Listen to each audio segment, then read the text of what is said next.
പരലോകത്തിലെത്തിച്ചേരുന്ന സമയത്ത് അല്ലാഹു സുബ്ഹാനഹു വ തആല സ്വർഗത്തിലേക്ക് ആനയിക്കപ്പെടുന്ന ആളുകളെക്കുറിച്ച് പറയുന്നുണ്ട്. സൂറത്ത് റഅദിലെ 23-ാമത്തെ ആയത്ത്. അതെല്ലാം നമ്മളുടെ വല്ലാത്തൊരു കൊതിയാണ്, ആഗ്രഹമാണ്. ജന്നാത്തു അദ്നിൻ യദ്ഖുലൂനഹാ വമൻ സ്വലഹ മിൻ ആബാഇഹിം വ അസ്വാജിഹിം വ ദുരിയാതിഹിം. ആ 3 വിഭാഗം ആളുകൾ അവിടെ പറയുന്നേ ഉള്ളൂ. ഒന്ന്, വമൻ സ്വലഹ മിൻ ആബാഇഹിം, ഉപ്പമാരാണ്. വ അസ്വാജിഹിം, അവരുടെ ഇണകളാണ്. വ ദുരിയാതിഹിം, അവരുടെ മക്കളാണ്. ഈ 3 വിഭാഗം ആളുകളും ഒരുമിച്ച് സ്വർഗത്തിൽ പ്രവേശിക്കുക എന്നുള്ളത് ഏറ്റവും മനോഹരമായ നമ്മളുടെ ആഗ്രഹങ്ങളിൽ ഒന്നാണ്. നമ്മളെപ്പോഴും ആലോചിക്കേണ്ടത് വിഷയം സന്തോഷം ലഭിക്കുന്ന കുടുംബം എന്നുള്ളതാണല്ലോ. ഖുർആനിൽ മസ്റൂറ എന്നുള്ളത് 2 സ്ഥലത്ത് ഉപയോഗിച്ചിട്ടുള്ളൂ. ഒരു സൂറത്തിലെ 2 സ്ഥലത്ത്. സൂറത്ത് ഇൻഷിഖാഖിലാണ്. പക്ഷെ ആ 2 മസ്റൂറുകളെയും അല്ലാഹു സുബ്ഹാനഹു വ തആല ഉപയോഗിക്കുന്ന കുടുംബവുമായി ബന്ധപ്പെട്ടുകൊണ്ടാണ്. വ അമ്മാമൻ ഊതിയ കിതാബഹു ബിയമീനി ഫസൗഫ യുഹാസബു ഹിസാബൻ യസീറ വയൻഖലിബു ഇലാ അഹ്ലിഹി മസ്റൂറ. അത് പരലോകത്തിലെ മനോഹരമായൊരു സന്ദർഭമാണ്. കർമ്മരേഖ വിതരണം ചെയ്യപ്പെടും. ഓരോ ആളുകളുടെ അടുക്കിലേക്കും അവരുടെ കർമ്മരേഖ കൊണ്ടുചെന്ന് അല്ലാഹു സുബ്ഹാനഹു വ തആല എത്തിച്ചു കൊടുക്കും. ചിലർക്ക് വലത് കൈയിലാണ് ഗ്രന്ഥം ലഭിക്കുക.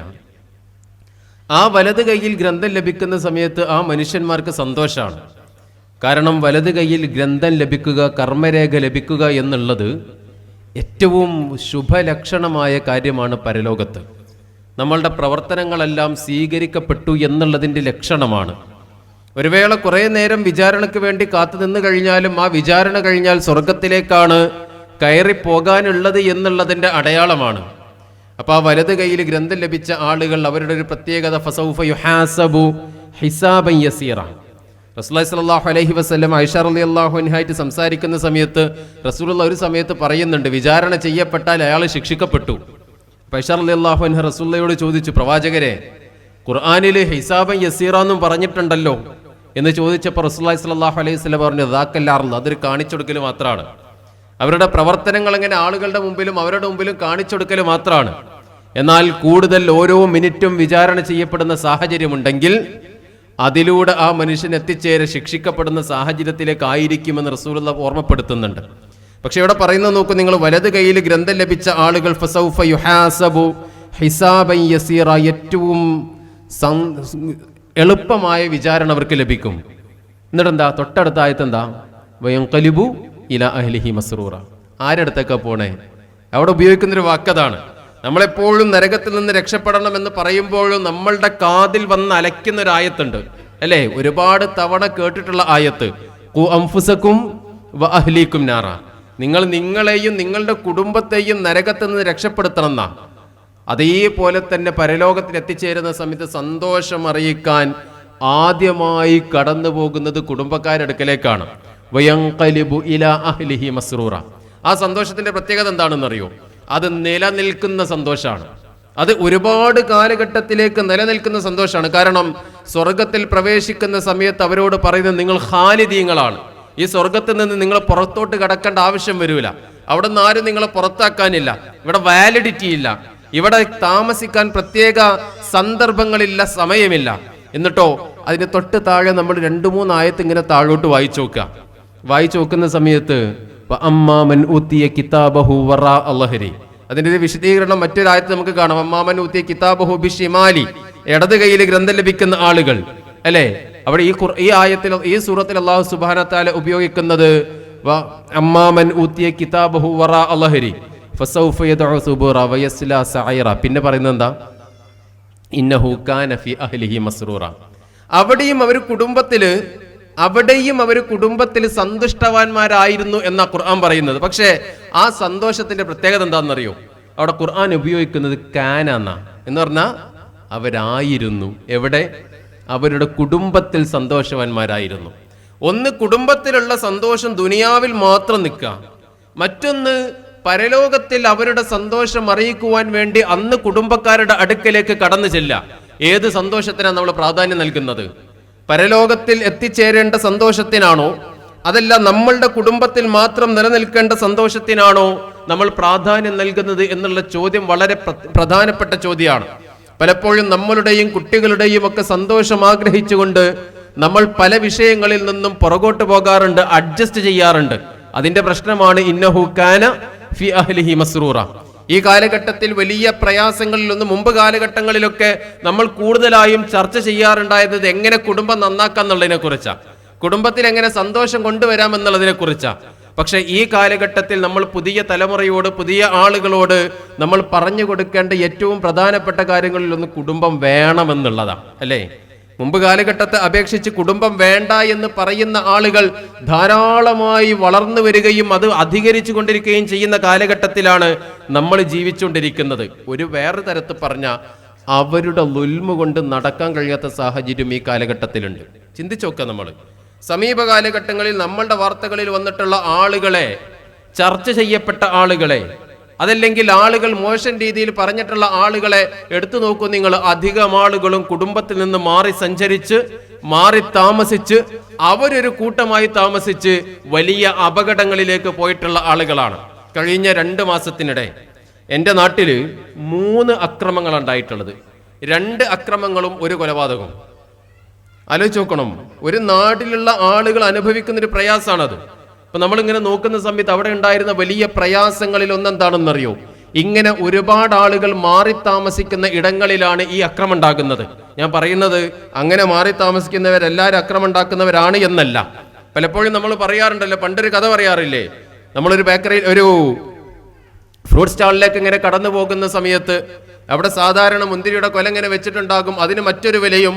എന്നാൽ ഞെട്ടറ്റ് വീണിട്ടുള്ള മുന്തിരികൾക്ക് മറ്റൊരു വിലയുമാണ് കടക്കാരൻ ഈടാക്കുന്നത്. കാരണം എന്താണെന്ന് ചോദിക്കുമ്പോൾ ആ ഞെട്ടറ്റ് വീണു പോയിട്ടുള്ള മുന്തിരികൾ പെട്ടെന്ന് കേടാവാനുള്ള സാധ്യതയുണ്ട്, അതുകൊണ്ട് അതിന് വില കുറച്ചിട്ടാണ് കൊടുക്കുന്നത് എന്നുള്ളതാണ്. ഈ കുടുംബത്തിൽ നിന്ന് പറന്നകന്നു പോകുന്ന പട്ടത്തിന്റെ നൂല്, ആ നൂലിൽ നിന്ന് വേർപെട്ടിട്ട് അകലുന്നത് പോലെ ആളുകൾ ഇങ്ങനെ അകന്നു പോയിക്കൊണ്ടിരിക്കുകയാണ്. അപ്പൊ നമ്മളിങ്ങനെ ആലോചിച്ച് നോക്കുക, ആ കുടുംബത്തിൽ നിന്ന് മാറി നിൽക്കുന്ന സമയത്ത് അവർക്കൊരു സന്തോഷം ഉണ്ടാകും. ഞാനിങ്ങനെ കഴിഞ്ഞ ആഴ്ച കുറച്ച് ആളുകളെ കുറിച്ച് ഇങ്ങനെ ചർച്ച ചെയ്ത സമയത്ത്, ഇതേപോലെ ജീവിക്കുന്ന ആളുകളെ കുറിച്ച് ചർച്ച ചെയ്ത സമയത്ത് അവർ പറയുന്നത്, ഞങ്ങൾക്ക് ഇവിടെ സ്വന്തം വീട്ടിലേക്ക് പോകാൻ 6 കിലോമീറ്ററേ ഉള്ളൂ. 6 കിലോമീറ്ററാണ് സ്വന്തം വീട്ടിലേക്ക് പോകാനുള്ളത്. അപ്പൊ അവരോട് ഞാൻ ചോദിച്ചു, എന്തുകൊണ്ടാണ് നിങ്ങൾ ഇങ്ങനെ ഇവിടെ നിൽക്കാൻ കാരണം? അപ്പൊ അവർ പറഞ്ഞു, ഞങ്ങളുടെ ജോലിയൊക്കെ കഴിഞ്ഞിട്ട് കുറച്ച് നേരം വൈകി വീട്ടിലേക്ക് പോകുന്ന സമയത്ത് ആ വാതിലൊക്കെ തുറന്നുതരാൻ അവരുടെ കണ്ണും മോറും കാണേണ്ട വിചാരിച്ചിട്ട് ഞങ്ങളിങ്ങനെ എല്ലാവരും കൂടി ഒരുമിച്ചിരുന്നിട്ട് അങ്ങനെ നിൽക്കുന്ന സാഹചര്യമാണുള്ളത്. ഇത്തരത്തിലായിരുന്നു പലരും തുടങ്ങിയിട്ടുണ്ടായിരുന്നത്. പക്ഷെ എത്തിച്ചേരുന്നത് എവിടെയാ? എത്തിച്ചേരുന്നത് നിയന്ത്രണമില്ലാത്ത ജീവിതത്തിലേക്ക് കടന്നു പോകുക. നമ്മളൊരു വീടിനകത്തേക്ക് ഒരു യുവാവ് കടന്നു വരുന്ന സമയത്ത് അതിന് കൃത്യമായ ഒരു സമയം ഉണ്ടാകണമെന്ന് നിഷ്കർഷിക്കാറുണ്ട്, ഉണ്ടല്ലോ, അല്ലെ? ഏതെങ്കിലും ഒരു സമയത്ത് കടന്നു വരുന്നത് നമുക്ക് ഇഷ്ടപ്പെടൂല. നിനക്കൊന്ന് നേരത്തെ വന്നുകൂടെ എന്നുള്ള ചോദ്യം ഉണ്ടാകും. അവിടെയാണ് ആ ചോദ്യത്തെ നേരിടുന്നത് ഒരു പ്രശ്നമായി കണ്ടുകൊണ്ട് അതിന് ഒരു സന്തോഷം ഉണ്ടാകാൻ വേണ്ടിയിട്ടാണ് മാറി താമസിക്കുന്നത്. അപ്പൊ 2 ആൾക്കാർക്കും സന്തോഷം. ഒന്ന്, ഉമ്മക്കും ഉപ്പക്കും കണ്ണുമോറും കറുപ്പിക്കേണ്ട ആവശ്യമില്ല. അതോടൊപ്പം തന്നെ ഈ കണ്ണുമോറും കറുപ്പിക്കുന്നത് അവന് കാണേണ്ട ആവശ്യമില്ല. 2 പേരും സന്തുഷ്ടവാന്മാരാ. അത് ഏത് സന്തോഷ? ഞാൻ ആദ്യം പറഞ്ഞ സന്തോഷമാണോ രണ്ടാമത് പറഞ്ഞ സന്തോഷമാണോ? ഇന്നഹു കാന ഫി അഹ്ലിഹി മസ്റൂറ. അവന് വരുന്നുണ്ടോ ഇല്ലയോ അതിലൊരു പ്രശ്നമില്ല. അതുകൊണ്ട് ഞങ്ങൾ സന്തോഷവാന്മാരാണ്. രാത്രി ഞങ്ങളുടെ ഉറക്കൊഴിയേണ്ട ആവശ്യമില്ല, അവനോട് മുഷിഞ്ഞ് സംസാരിക്കേണ്ട ആവശ്യമില്ല. ഇതാണ് ഇന്നഹു കാന ഫി അഹ്ലിഹി മസ്റൂറ എന്നുള്ളത്. ആ ഒരു സന്തോഷത്തിന്റെ സാഹചര്യം അല്ല കുടുംബത്തിനകത്ത് ഉണ്ടാകേണ്ടത്. പിന്നെയോ, ഒന്ന് വിശ്വാസത്തിൽ അധിഷ്ഠിതമായ സന്തോഷമായിരിക്കണം. നമ്മളെപ്പോഴും കേൾക്കുന്നൊരായത്താണ്, യാക്കൂബ് നബി അലൈഹി സ്വലാമിന്റെ അടുക്കിലേക്ക് മരണം വരുന്ന സന്ദർഭത്തിൽ അദ്ദേഹം മക്കളോട് ചോദിക്കുന്നൊരു ചോദ്യമുണ്ട്. ഒരു വാപ്പ മരണപ്പെട്ടു പോകുമ്പോഴേ എന്തൊക്കെ കാര്യങ്ങൾ അദ്ദേഹത്തിന് പ്രയാസം ഉണ്ടാകും മനസ്സിനകത്ത്? അല്ലാഹു സുബ്ഹാനഹു വ തആല വിശ്വാസികൾക്കായി, ഇസ്തിഖാമത്തുള്ള ആളുകൾക്കായി നൽകിയിട്ടുള്ള ഏറ്റവും വലിയ വാഗ്ദാനങ്ങളിൽ ഒന്ന് മരണപ്പെടുന്ന സമയത്ത് ഖൗഫും അതോടൊപ്പം തന്നെ ഹുസ്നും ഉണ്ടാവില്ല എന്നാണ്. അവരെ സംബന്ധിച്ചിടത്തോളം അവർക്ക് ഖൗഫ് ഉണ്ടാവില്ല, ഭയം ഉണ്ടാകൂല. അതോടൊപ്പം തന്നെ അവർക്ക് ദുഃഖം ഉണ്ടാകൂല. കഴിഞ്ഞു പോയ കാലഘട്ടത്തെക്കുറിച്ചുള്ള ദുഃഖം ഉണ്ടാകൂല, വരാൻ പോകുന്ന കാലഘട്ടത്തെക്കുറിച്ചുള്ള ഭയം ഉണ്ടാകൂല. ഒരു വാപ്പ ഇങ്ങനെ മരണപ്പെട്ടു പോകുന്ന സമയത്ത് മക്കളുടെ ഒരുപാട് കാര്യങ്ങളിൽ ഉപ്പാക്ക് വല്ലാത്തൊരു പ്രയാസം ഉണ്ടാകും, ആശങ്ക ഉണ്ടാകും. പക്ഷേ യാക്കൂബ് നബി അലൈഹിസ്സലാം മക്കൾ ഒന്നടങ്കം വിളിക്കുകയാണ്. മക്കളെ ഒന്നടങ്കം വിളിക്കുന്ന സമയത്ത് ഒരു വേള ആ സമയത്തും യൂസുഫ് നബി അലൈഹിസ്സലാം ആ സന്ദർഭത്തിലും അധികാരമുള്ള ആളായിരിക്കാം. അപ്പൊ ആ വാപ്പ മകന് പറഞ്ഞു കൊടുക്കുന്ന അധികാരം നഷ്ടപ്പെടാതിരിക്കാനുള്ള വഴികളെക്കുറിച്ചല്ല, അദ്ദേഹത്തിന്റെ ഒപ്പം നിന്നിട്ട് അധികാരം നേടിയെടുക്കാനുള്ള വഴികളെക്കുറിച്ചല്ല, മറിച്ച് യാക്കൂബ് നബി അലൈഹി സ്വലാം തന്റെ മക്കളോട് ചോദിക്കുന്നത് നിങ്ങൾ എനിക്ക് ശേഷം ആരെയാ ആരാധിക്കാന്നാണ്. നിങ്ങൾ എനിക്ക് ശേഷം ആരെയാണ് ആരാധിക്കുക? അത് വല്ലാത്തൊരു ചോദ്യമാണ്. കാരണം ഞാൻ ഈ ദീൻ, എന്റെ വിശ്വാസം എന്റെ മക്കൾക്ക് കൊടുത്തിട്ടുണ്ടോ എന്ന് നോക്കുകയാണ്. എന്റെ വിശ്വാസം എന്റെ മക്കൾക്ക് കൊടുത്തിട്ടുണ്ടോ എന്ന് ആലോചിക്കുകയാണ്, നോക്കുകയാണ്. അത് വല്ലാത്തൊരു മാതൃക കൂടിയാണ്. ഉപ്പമാരേറ്റെടുക്കേണ്ട ഏറ്റവും പ്രധാനപ്പെട്ട മാതൃകകളിൽ ഒന്നാണ് വിശ്വാസം ലഭിച്ചിട്ടുണ്ട് എന്ന് ഉറപ്പ് വരുത്തേണ്ടതുണ്ട്. നമ്മൾ ഒറ്റ കാര്യം ആലോചിച്ചാൽ മതി. നമ്മളുടെ മരണ ദിവസം ആലോചിക്കാം. നമ്മളുടെ മരണ ദിവസം ആലോചിക്കാം. ആ മരണ ദിവസം ആലോചിക്കുന്ന സമയത്ത് സഹോദരങ്ങളെ, നിങ്ങൾക്ക് ഉറപ്പുണ്ടോ ഒരു ബിദഅത്ത് നമ്മളുടെ വീട്ടിലേക്ക് കടന്നു വരൂല എന്നുള്ളത്? നമ്മൾ ജീവിച്ചിരിക്കുന്ന കാലത്തോളം വരൂലായിരിക്കും, പക്ഷേ അതൊരു ബിദഅത്താണ് എന്ന് തോന്നാനുള്ള അറിവ് നമ്മളുടെ മക്കൾക്ക് കൊടുത്തിട്ടുണ്ടോ എന്ന് നമ്മൾ ആലോചിക്കണം. നമ്മൾ മരണപ്പെട്ട് കിടക്കുന്ന സമയത്ത് പല കുടുംബത്തിലുണ്ടാകുമല്ലോ ആളുകൾ. ആ ആളുകൾ വന്നിട്ട് പറയും, മരണ വീട്ടിൽ ഇങ്ങനെയൊക്കെയാണ് പെരുമാറേണ്ടത്, ഇന്ന സംഗതികളാണ് വേണ്ടത്. പലപ്പോഴും നമ്മളുടെ കുട്ടികൾ, അതിൽ പല വീടുകളിലുമുള്ള കുട്ടികൾ കൃത്യമായ അറിവുണ്ടായിട്ടും വീണു പോകുന്ന ഒരു വാക്കുണ്ട്. ഇത് ചെയ്തിട്ട് വാപ്പാക്ക് എന്തെങ്കിലും കിട്ടുകയാണെങ്കിൽ കിട്ടിക്കോട്ടെ എന്നുള്ള വാക്കാണ്. ഇത് ചെയ്തിട്ട് വാപ്പാക്ക് എന്തെങ്കിലും കിട്ടുകയാണെങ്കിൽ കിട്ടിക്കോട്ടെ, അതുകൊണ്ട് വലിയ ഛേദമൊന്നുമില്ലല്ലോ, നല്ല കാര്യമല്ലേ ചെയ്യുന്നത്, ദിക്റല്ലേ ചൊല്ലുന്നേ, ആളുകളെയല്ലേ കൂട്ടുന്ന, ഖുർആൻ പാരായണല്ലേ ചെയ്യുന്നത്. അതിൽ പലപ്പോഴും മക്കൾ വീണു പോകുന്ന സാഹചര്യം ഉണ്ടാകാറുണ്ട്. അതാ ഞാൻ ചോദിച്ചിട്ടുള്ളത്. ഇത് ബിദഅത്താണ് എന്ന് പറയുവാനുള്ള ഇസ്ലാമികമായ അറിവ് നമ്മളുടെ മക്കൾക്ക് കൊടുത്തിട്ടുണ്ടോ എന്നുള്ളതാ. എൻ്റെ ഒരു സുഹൃത്ത് പറയാറുണ്ട്, അവന്റെ ഉപ്പ മരണപ്പെട്ടു. ഉപ്പ മരണപ്പെട്ട സമയത്ത് തൊട്ടടുത്ത ദിവസം വീട്ടിലേക്ക് അവന്റെ ഒരു കുടുംബക്കാരൻ ഒരു കവറുമായി വന്നു. തുറന്നു നോക്കുന്ന സമയത്ത് വെള്ള വസ്ത്രമാണ്. ഇത് ആർക്ക് ധരിക്കാനുള്ളതാണ് എന്നറിയൂല. കാരണം ഉപ്പയുടെ മയ്യത്ത് ഖബറടക്കി കഴിഞ്ഞിട്ടുണ്ട്. അപ്പൊ ആ വെള്ള വസ്ത്രം കഫൻ ചെയ്യാനുള്ളതല്ല, പിന്നെയോ ഉമ്മാക്ക് ധരിക്കാനുള്ളതാണ്. ആ വീടിനകത്തുള്ള റൂം തെരഞ്ഞെടുക്കുന്നത് അയാളാണ്. അയാൾ തെരഞ്ഞെടുക്കുന്നത് എന്താ? ഏറ്റവും വെളിച്ചം കുറഞ്ഞ റൂമാണ്. എന്തിനാ എങ്ങോട്ടാ കൊണ്ടുപോകണമെന്ന് അറിയാലോ? ആ ഉമ്മയെ ഇദ്ദ ഇരുത്താൻ വേണ്ടി തെരഞ്ഞെടുക്കുന്ന റൂമും ആ ഉമ്മാക്ക് ഇടാൻ വേണ്ടി കൊടുക്കുന്ന വസ്ത്രമാണ്.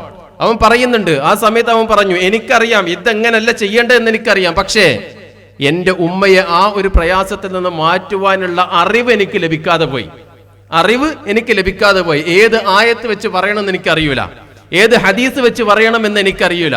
എന്റെ ഉപ്പയെങ്ങാണ്ട് ഈ പ്രായത്തിലാണ്, ഞാൻ ഇപ്പൊ ഈ നിൽക്കുന്ന ഈ സന്ദർഭത്തിലാണ് മരണപ്പെട്ടു പോകുന്നത് എങ്കിൽ ഒരാളും ആ കവറുമായിട്ട് അത് വീട്ടിലേക്ക് കടന്നു വരൂല. ഒരാളും ഏറ്റവും വെളിച്ചം കുറഞ്ഞ റൂം എന്റെ ഉമ്മാക്ക് ഇനി അങ്ങോട്ടുള്ള ദിവസങ്ങളിൽ കിടന്നുറങ്ങാനും വേണ്ടിയിട്ട് സെലക്ട് ചെയ്യൂല. അവിടെയാണ് നമ്മൾ നമ്മുടെ മക്കൾക്ക് കൊടുക്കേണ്ടത് ഒന്നാമത്തത് വിശ്വാസമാണ്. ആ വിശ്വാസമുണ്ട് എങ്കിൽ സഹോദരങ്ങളെ അവിടെ സന്തോഷമുള്ള സാഹചര്യം ഉണ്ടാകും. ആ വിശ്വാസമുണ്ട് എങ്കിൽ അവിടെ സന്തോഷമുള്ള സാഹചര്യം ഉണ്ടാകും. പലപ്പോഴും എന്താണെന്നറിയോ, നിങ്ങളൊന്ന് എടുത്തു നോക്ക്. കഴിഞ്ഞ കുറച്ച് ദിവസങ്ങളായിട്ട് നമ്മൾ കേൾക്കുന്ന വാർത്തകൾ മുസ്ലിം കുടുംബത്തിനകത്തുള്ള ആത്മഹത്യകളെ കുറിച്ചാണ്. എത്ര എണ്ണം വേണം? നമ്മളിങ്ങനെ ഓരോന്ന് എടുത്തു നോക്കാം. പലപ്പോഴും പത്രങ്ങൾ ഇങ്ങനെ വായിച്ചു നോക്കുന്ന സമയത്ത് അതിൽ വളരെ പ്രായം കുറഞ്ഞിട്ടുള്ള ആളുകളുടെ ചിത്രം ഇങ്ങനെ കാണും. നമ്മൾ വിചാരിക്കും ഹാർട്ട് അറ്റാക്ക് ആയിരിക്കും, അതേപോലെ തന്നെയുള്ള മറ്റുള്ള പ്രയാസങ്ങളായിരിക്കും. പക്ഷെ കുറച്ചങ്ങോട്ട് അതിനെക്കുറിച്ച് അന്വേഷിക്കുന്ന സമയത്താണ് ഇങ്ങനെ സൂയിസൈഡ് ചെയ്തു എന്ന് പത്രത്തിൽ കൊടുക്കാൻ പറ്റൂലല്ലോ. അപ്പം അതുകൊണ്ട് അവർ ചെയ്യുന്നതാണ്, ആ ഫോട്ടോ മാത്രം അവിടെ കൊടുത്തിടും. നല്ലൊരു ശതമാനം അങ്ങനെ നടക്കുന്നുണ്ട്. എന്തുകൊണ്ടാ? കൃത്യമായ വിശ്വാസം കൊടുക്കാൻ സാധിക്കാത്തതുകൊണ്ടാണ്. നമ്മളിലേക്ക് വരുന്ന ഏതൊരു നന്മയും അതല്ലെങ്കിൽ നമ്മൾക്ക് ബാധിക്കുന്ന ഏതൊരു പ്രയാസവും ആ പ്രയാസം നാളെ പരലോകത്തിൽ എത്തിച്ചേരുന്ന സമയത്ത് നമുക്ക് ഗുണകരമായി ഭവിക്കുന്നതാണ് എന്നുള്ള വിശ്വാസം നമ്മളുടെ വീടിനകത്ത് ഉണ്ടാക്കി തീർക്കാൻ കഴിയാത്തത് കൊണ്ടാണ് ഇത്തരത്തിലുള്ള സംഭവങ്ങൾ ധാരാളമായി നമുക്ക് കാണാനും കേൾക്കാനും സാധിക്കുന്നത്. അപ്പോൾ ഒന്നാമത് പറഞ്ഞിട്ടുള്ളത് സഹോദരങ്ങളെ, വിശ്വാസം ഉറപ്പിക്കാൻ തയ്യാറാകണം. നോക്ക് നിങ്ങൾ, ആ യാക്കൂബ് നബി അലൈഹിസ്സലാം മരണപ്പെട്ടു പോകുമ്പോൾ മറ്റൊരു വാക്കാണ് മക്കളിൽ നിന്ന് കേട്ടിട്ടുള്ളത് എങ്കിൽ അദ്ദേഹത്തിന് പ്രയാസം ഉണ്ടാകും. പലപ്പോഴും നമ്മൾ കേട്ട് തഴമ്പിച്ചൊരു ചരിത്രം ഉണ്ടല്ലോ, ഉമർ റളിയല്ലാഹുവിന്റെ കാലഘട്ടത്തിൽ നടന്നിട്ടുള്ളൊരു ചരിത്രം അല്ലേ. സ്വന്തം മകളോട് പാലിൽ വെള്ളം ചേർക്കുവാൻ വേണ്ടി ആവശ്യപ്പെടുന്ന മാതാവിന്റെ ചരിത്രം പറയാറുണ്ട്. പക്ഷെ നമ്മൾ പലപ്പോഴും ആ മാതാവിനെ ഒരു പ്രശ്നമായി കാണുന്നതോടൊപ്പം തന്നെ ഇതിന് മറ്റൊരു വായന കൂടി ചില പണ്ഡിതന്മാർ പറയാറുണ്ട്. അതെന്താണെന്നറിയോ? ആ ഉമ്മ അങ്ങനെ സംശയം പ്രകടിപ്പിക്കാറുണ്ട്. ആ ഉമ്മ ആ മകളെ പരീക്ഷിച്ചതാണെങ്കിലും, ആ മകൾക്ക് ഇത്ര വിശ്വാസമുണ്ട് എന്ന് മനസ്സിലാക്കാൻ വേണ്ടിയിട്ട് ആ ഉമ്മ ആ മകളെ പരീക്ഷിച്ചതാണെങ്കിലോ, സഹോദരങ്ങളെ, അങ്ങനെ ഒരു പരീക്ഷണത്തിന് നമ്മൾ തയ്യാറാകണം. അങ്ങനെ ഒരു പരീക്ഷണത്തിലേക്ക്, നമ്മളുടെ കുടുംബത്തിലേക്ക് ആ രീതിയിലുള്ള ഒരു പരീക്ഷണം നടപ്പിലാക്കാൻ നമുക്ക് ധൈര്യമുണ്ടോ? എന്തുകൊണ്ടാണ് ധൈര്യം ഇല്ലാത്തത്? പലപ്പോഴും പറയാറുണ്ട്. ചില ആളുകളൊക്കെ പറയും, എൻ്റെ മകൻ ദൂരെ പഠിക്കാൻ പോകുകയാണ്, അപ്പൊ ദൂരെ പഠിക്കാൻ പോകുന്ന സമയത്ത് ഞങ്ങൾ വേണ്ടെന്നൊക്കെ പറഞ്ഞു നോക്കിയിട്ടുണ്ട്. പക്ഷേ അവരുടെ ലക്ഷ്യം അതായതുകൊണ്ട് അവരോട് പറഞ്ഞു നിൽക്കാൻ ഞങ്ങൾക്ക് കഴിയൂല. അവസാനം ഞാൻ അവരോട് ചോദിക്കാറുള്ള ചോദ്യം, നിങ്ങൾ അവർക്ക് യഥാർത്ഥ വിശ്വാസം കൊടുത്തിട്ടുണ്ട് എന്ന് ഉറപ്പുണ്ടോ? നിങ്ങൾക്ക് ഈ വേവലാതി ഉണ്ടാകുന്ന എന്തുകൊണ്ടാ? യഥാർത്ഥമായി വിശ്വാസം നൽകിയിട്ടില്ല എന്നുള്ള ഒരു ആശങ്ക ഉള്ളത് കൊണ്ടാണ്. ആ വിശ്വാസം നൽകിയിട്ടുണ്ട് എങ്കിൽ ഉമ്മയും ഉപ്പയും ഉള്ള സമയത്ത് മാത്രമല്ല, എല്ലാ സമയത്തും അള്ളാഹു എന്നെ കാണുന്നുണ്ട്, അറിയുന്നുണ്ട് എന്നുള്ള ചിന്തയുണ്ടാവുകയും ആ ചിന്തയിലൂടെ അള്ളാഹുവിന്റെ കൽപ്പനകൾ പാലിച്ചുകൊണ്ട് ജീവിക്കുവാൻ അവർ തയ്യാറാവുകയും ചെയ്യും. അതിൽ വേറൊരു ആശങ്കക്കുള്ള വകയില്ല. അതുകൊണ്ടാണ് ആ വിശ്വാസമാണ് അടിസ്ഥാനം. ഇന്നത്തെ ഏറ്റവും വലിയ പ്രശ്നം എന്താണെന്ന് അറിയോ? അതും കൂടി നമ്മൾ മനസ്സിലാക്കുക. ഈ വിശ്വാസം ബാക്കിയൊക്കെ കൊടുക്കും. നോക്ക് നിങ്ങൾ, ഇപ്പോൾ ഓപ്പറേഷൻ തൂഫാൻ നടന്നുകൊടുക്കുക. ഓപ്പറേഷൻ തൂഫാൻ നടന്നുകൊടുക്കുന്ന സമയത്ത് ലഹരിയുമായി ബന്ധപ്പെട്ട ഒരുപാട് ക്യാമ്പയിനുകൾ നടക്കും. കുറച്ച് കഴിയുന്ന സമയത്ത് കുടുംബം വിട്ട ആളുകളെ കൊണ്ടുള്ള ദുൽമുണ്ടാവുന്ന സമയത്ത് കുടുംബത്തെക്കുറിച്ചുള്ള ഒരുപാട് കാര്യങ്ങൾ ഇങ്ങനെ കൊടുക്കും. ഇതിൻ്റെ ഏറ്റവും അടിസ്ഥാനം എന്ന് പറയുന്നത് നമ്മളുടെ കുടുംബത്തിൽ വിശ്വാസത്തെ ഉറപ്പിക്കുക എന്നുള്ളതാണ്. വിശ്വാസത്തെ ഉറപ്പിക്കുക എന്നുള്ളതാണ്. മുമ്പ് കാലഘട്ടങ്ങളിലൊക്കെ നമുക്കത് ധാരാളമായി കാണാൻ സാധിക്കില്ല. ഞാനിങ്ങനെ കയറി വരുന്ന സമയത്ത് സഹോദരൻ പാട്ട് പാടുന്ന സമയത്ത് തൗഹീദുമായിട്ട് ബന്ധപ്പെട്ട പാട്ടാണ് പാടുന്നത്. നമ്മളുടെ കുടുംബത്തിലൊക്കെ അത്തരത്തിലുള്ള വചനങ്ങൾ കേട്ടിട്ട് കാലത്തായി എന്ന് ആലോചിച്ച് നിങ്ങൾ അല്ലേ? ആ വചനങ്ങളൊന്ന് കേട്ടിട്ട് അതിലൂടെ ഒന്ന് തൗഹീദിനെ മനസ്സിലാക്കാൻ നമ്മൾ പലപ്പോഴും പ്രവാചകന്മാരുടെ ചരിത്രം പഠിക്കുന്നത്, അതോടൊപ്പം തന്നെ അവരുടെ ആശയങ്ങൾ പഠിക്കുന്നതൊക്കെ മുമ്പ് കാലഘട്ടങ്ങളിൽ പാട്ടിലൂടെയും കഥകളിലൂടെയുമായിരുന്നു. ഇന്ന് നമ്മൾ നമ്മുടെ മക്കൾക്ക് കഥ പറഞ്ഞു കൊടുക്കുന്നുണ്ടോ എന്ന് ആലോചിച്ച് നോക്കാം. അവർ ഏറ്റവും കൂടുതൽ കേൾക്കുന്നത് എവിടെന്നാ? കഥ കേൾക്കുന്നത് എവിടെന്നാ? അത് മറ്റൊരു മസ്റൂറാണ് കേട്ടോ. നമ്മൾ നല്ലവണ്ണം ശ്രദ്ധിക്കേണ്ട മസ്റൂറുകളിൽ ഒന്നാണത്. ഫോൺ വെച്ച് കൊടുക്കും, അതിലിങ്ങനെ നല്ല ഭാഷയിൽ ഇങ്ങനെ പറഞ്ഞു കൊടുത്തിട്ടുണ്ടാവും. കുറേ കാലങ്ങൾക്ക് മുമ്പ് മദ്രസയിൽ ഒരു ടീച്ചർ ഇങ്ങനെ വന്നിട്ട് പറഞ്ഞു, എൻ്റെ ഇത്താത്തയുടെ മകന് പെട്ടെന്ന് മിണ്ടുന്നില്ല, സംസാരങ്ങളൊന്നുമില്ല. അവസാനം ഇങ്ങനെ നോക്കുന്ന സമയത്ത് അത് വിർച്വൽ ഓട്ടിസം എന്നുള്ളൊരു പ്രശ്നമാണ്. വിർച്വൽ ഓട്ടിസം എന്നുള്ള പ്രശ്നമാണ്. കാരണം എന്താ വെച്ച് കഴിഞ്ഞാൽ ആ കുട്ടി കുറേ കാലം പറഞ്ഞിട്ടുള്ളത് തനി മലയാളമായിരുന്നു. എനിക്കതൊന്ന് എടുത്തു തരുമോ, ഞാൻ അങ്ങോട്ടൊന്ന് പോകട്ടെ എന്നുള്ള മലയാളങ്ങളാണ് അവന് പറഞ്ഞിട്ടുള്ളത്. വീണു പോകുന്ന അപ്പോൾ വേറെ ടീച്ചർ പറഞ്ഞു, അതേപോലത്തെ ഒരു കുട്ടിയുണ്ട്, വീണു പോകുന്ന സമയത്ത് അയ്യോ അമ്മയെ രക്ഷിക്കണേ എന്ന് പറഞ്ഞിട്ടാണ് ആ കുട്ടി കരയുന്നതെന്ന് പറഞ്ഞു. എന്താ പ്രശ്നം എന്ന് വെച്ച് കഴിഞ്ഞാൽ നമ്മളുടെ വായിൽ നിന്ന് കഥ കേൾക്കാൻ അവർക്ക് സാധിക്കുന്നില്ല, സ്ക്രീനിൽ നിന്നാണ് കഥ കേൾക്കുന്നത്. ചിന്തിച്ചു നോക്ക് നിങ്ങൾ. ഉമ്മയുടെ ഉപ്പയുടെ വായിൽ നിന്ന് ആദം നബി അലൈഹിസ്സലാം മുതൽ താഴോട്ട് ഇങ്ങനെ വന്നിട്ടുള്ള പ്രവാചകൻ സല്ലല്ലാഹു അലൈഹി വസല്ലമ വരെയും അതിനുശേഷമുള്ള സ്വഹാബത്തിൻ്റെയും വ്യത്യസ്തങ്ങളായിട്ടുള്ള മേഖലകളിലൂടെ പരീക്ഷണങ്ങളിലൂടെ കടന്നുപോയിട്ടുള്ള അവരുടെ ജീവിതത്തിൽ അവർ സഹിച്ചിട്ടുള്ള ത്യാഗങ്ങളെയും കുറിച്ച് ഒരു മാതാവിൻ്റെ പിതാവിൻ്റെ അടുക്കൽ നിന്ന് കഥ കേൾക്കാനുള്ള സാഹചര്യം കുട്ടികൾക്ക് കിട്ടുന്നില്ലെങ്കിൽ പിന്നെ എന്ത് വിശ്വാസം നമ്മൾ പകർന്നു കൊടുത്തിട്ടുള്ളത്? പിന്നെ എവിടെയാണ് അവരിലേക്ക് വിശ്വാസം നമ്മൾ പകർന്നു കൊടുത്തിട്ടുള്ളത്? അവിടെയാണ് നമ്മൾ ആലോചിക്കേണ്ടത്. ആ ഒരു വിശ്വാസത്തിലേക്ക് നമ്മളുടെ കുട്ടികളെ, കുടുംബത്തെ എത്തിക്കാൻ നമുക്ക് സാധിക്കേണ്ടതുണ്ട്. അതിന് നേതൃത്വം വഹിക്കേണ്ടതാരാ? ആ കുടുംബത്തിന്റെ ആ വിശ്വാസപരമായ ഉത്തരവാദിത്തമുള്ളത് പുരുഷനാണ്. ആ കുടുംബത്തിനകത്തേക്ക് വിശ്വാസം കൃത്യമായി നൽകുന്നില്ല എങ്കിൽ, ലഭിച്ചിട്ടില്ല എങ്കിൽ അവിടെ ചോദ്യം ചെയ്യപ്പെടേണ്ടത് ആ വീടിന്റെ നേതൃത്വം വഹിക്കുന്ന അതിന്റെ ഉത്തരവാദിയായ പുരുഷനെയാണ്. നോക്കൂ നിങ്ങൾ, പലപ്പോഴും അവിടെയാണ് പ്രയാസം ഉണ്ടാകുന്നത്. അവർ വിട്ടുവീഴ്ച ചെയ്യുമ്പോൾ കുടുംബത്തിനകത്ത് മുഴുവനായിട്ടുള്ള വിട്ടുവീഴ്ചകളിലേക്ക് കടന്നു പോകും. എന്നാൽ കടുംപിടുത്തം പാടില്ല എന്നാണ്. ഒരു കാര്യം എതിർക്കണം എന്നുണ്ടെങ്കിൽ എങ്ങനെ എതിർക്കണം എന്നുള്ളത് പഠിക്കേണ്ടതുണ്ട്. റസൂലുള്ളാഹി സ്വല്ലല്ലാഹു അലൈഹി വസല്ലമയുടെ അടുക്കിലേക്ക് തഴമ്പിച്ച് പൊട്ടിയ കൈയുമായിട്ട് ഫാത്തിമ റളിയല്ലാഹു അൻഹ കടന്നു വരുന്നുണ്ടല്ലോ. ആ പ്രവാചകൻ സല്ലല്ലാഹു അലൈഹി വസല്ലമയുടെ അടുക്കിലേക്ക് കടന്നു വരുന്ന സമയത്ത് എനിക്കൊരു ഖാദിമിനെ ആക്കി തരണം എന്നാണ് ഫാത്തിമ റളിയല്ലാഹു അൻഹ റസൂലുള്ളാഹി സ്വല്ലല്ലാഹു അലൈഹി വസല്ലമയോട് പറയുന്നത്. റസൂലുള്ളാഹിയോട് അത് പറയുന്ന സമയത്ത് റസൂലുള്ളാഹി സ്വല്ലല്ലാഹു അലൈഹി വസല്ലമ ആ ഫാത്തിമ റളിയല്ലാഹു അൻഹയെ തിരിച്ചു പറഞ്ഞേക്കുന്നത് ചീത്ത പറഞ്ഞിട്ടല്ല, അവിടെ മറ്റൊരു കാരണം പറഞ്ഞു കൊടുക്കുകയാണ്. മദീനയുടെ തെരുവോരങ്ങളിൽ ഒരുപാട് ആളുകൾ വീടില്ലാതെ കിടന്നുറങ്ങുന്ന സമയത്ത് നിനക്കെങ്ങനെ മോളെ ഞാനൊരു ഖാദിമിനാക്കി തരാ എന്നുള്ള ഒരു തിരിച്ചു ചോദ്യമാണ് റസൂലുള്ളാഹി സ്വല്ലല്ലാഹു അലൈഹി വസല്ലമ ഫാത്തിമ റളിയല്ലാഹു അൻഹയോട് ചോദിക്കുന്നത്. അതൊരു തിരുത്തലാണ്. ഇങ്ങനെ തിരുത്താൻ സാധിക്കേണ്ടതുണ്ട്. അത് പിതാക്കന്മാർക്ക് അങ്ങനെ തന്നെ സാധിക്കേണ്ടതുണ്ട്. അതിനെന്ത് വേണം? മക്കളോട് ഏറ്റവും മനോഹരമായ പെരുമാറ്റം ഉണ്ടാക്കണം. ആ കുറ്റം പറയല്ല കേട്ടോ. ഒരു കൗമാരക്കാരൻ, ഒരു യുവാവായ, ഒരു യുവത്വത്തിലേക്കൊക്കെ എത്തിയിട്ടുള്ള ഒരു ആൺകുട്ടിക്ക് ദേഷ്യം ആരോടാന്ന് വെച്ച് കഴിഞ്ഞാൽ ചിലപ്പോൾ ഉപ്പനോടാണ്. കാരണം വീട്ടിലൊക്കെ ഇങ്ങനെ കയറി വരുന്ന സമയത്ത് മൂപ്പര് ഒന്നാമത് മുണ്ടൂല, അതോടൊപ്പം തന്നെ വായ തുറക്കുന്നുണ്ടെങ്കിൽ ഈ എന്തോടത് ചെയ്തില്ല എന്ന് ചോദിക്കാൻ വേണ്ടിയിട്ടായിരിക്കും. എന്താ നിന്റെ പ്രശ്നം എന്നുള്ളത് പലപ്പോഴും ചോദിക്കുന്നില്ല, ഇവനെപ്പറ്റി കേൾക്കാൻ തയ്യാറാകുന്നില്ല.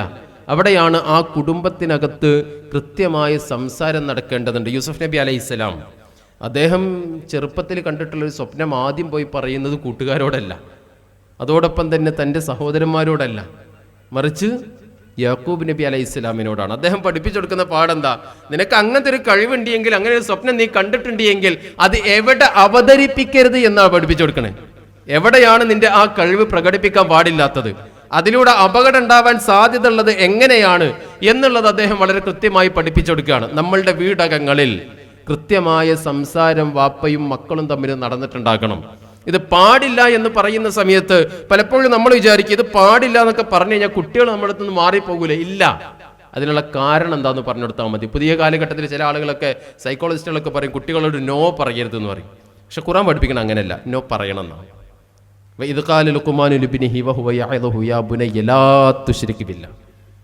അല്ലേ? സ്വന്തം മകനെങ്ങനെ വിളിച്ചിട്ട് പറയുന്നതാണ്, യാ ബുനയ്യ, പൊന്നുമോനെ ഇങ്ങോട്ട് അടുത്തു വാ എന്നൊക്കെ പറഞ്ഞിട്ട് അദ്ദേഹം പറഞ്ഞത് ലാ തുശ്രിക് ബില്ല, നീ ഒരിക്കലും അള്ളാഹുവിൽ പങ്കു ചേർക്കരുത്. എന്നിട്ട് അവിടെ അങ്ങനെ സ്ലാഷ് ഇട്ടില്ല, അവിടെ അങ്ങനെ അവസാനിപ്പിച്ചില്ല. അതിനുശേഷം എന്ത് ചെയ്തു? അത് പറഞ്ഞു ഇന്ന ശിർക ലദുൽമുൻ അലീം. അങ്ങനെ ചെയ്യരുത് എന്ന് പറഞ്ഞു കഴിഞ്ഞാൽ എത്ര വലിയ ആളായാലും ആദ്യം വരുന്ന ചോദ്യം എന്താ ഇപ്പം ചെയ്താലും ഇപ്പം എന്താ വരാൻ പോണേ?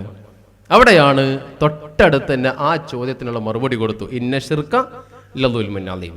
അതായത് നമ്മളുടെ ഇഷ്ടങ്ങളെ അടിച്ചേൽപ്പിക്കലല്ല, മറിച്ച് നമ്മൾ നടപ്പിലാക്കുന്ന കാര്യങ്ങൾക്ക് കൃത്യമായ കാര്യവും കാരണവും ഉണ്ടായിരിക്കണം. അത് അംഗീകരിക്കാൻ അവർ തയ്യാറാണ്. ആ കാരണത്തെ ബോധ്യപ്പെടുത്തി കൊടുക്കുക എന്നുള്ള ലക്ഷ്യമാണ് ഉപ്പമാരിലേക്ക് പിതാവിലേക്ക് ഉണ്ടാകേണ്ടത്.